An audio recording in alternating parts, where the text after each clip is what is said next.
कसबा तर्फे जिल्हा परिषद मतदारसंघामध्ये देखील या ठिकाणी चुरू झाल्याचं दिसून येते। कसबा तर्फे हा जिल्हा परिषद मतदारसंघ सर्वसाधारण स्त्री असा या ठिकाणी आरक्षित होता। यामध्ये मातब्बरांच्या घराण्यातील महिलांनी या ठिकाणी उमेदवारीसाठी रणांगणात लढाई केलेली आहे। यामध्ये जर इथला निकाल जर बघितला तर यामध्ये राष्ट्रवादीच्या अमृता डोंगळे या 4613 इतकी मतं घेऊन आघाडीवरती आहेत। त्यानंतर भाग्यश्री डोंगळे या काँग्रेसचे उमेदवार 3447 इतकी मतं घेऊन त्यांच्या पाठोपाठ आहेत। आणि त्यानंतर भारतीय जनता पार्टीचे ऋतुजा रवीश पाटील या 2002 इतकी मतं घेऊन या लिस्टमध्ये आहेत। साधारण जर इथं बघितले तर 1166 इतक्या मतांनी अमृता अरुणकुमार डोंगळे या राष्ट्रवादीचे उमेदवार आघाडीचा असल्याचं दिसून येते।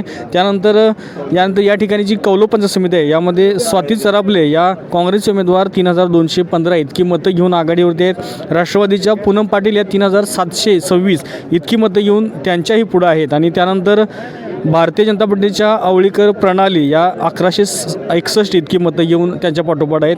त्याबरोबरच शिवसेना शिंदे गटाच्या शीतल बर्गे या 1910 इतकी मतं घेऊन त्यांच्या पाठोपाठ आहेत। जर या ठिकाणी बघितलं तर या ठिकाणी काँग्रेस आणि राष्ट्रवादीमध्येच सामना दिसतोय आणि यामध्ये 511 इतकी मतं घेऊन राष्ट्रवादीच्या पूनम पाटील या आघाडीवरती आहेत।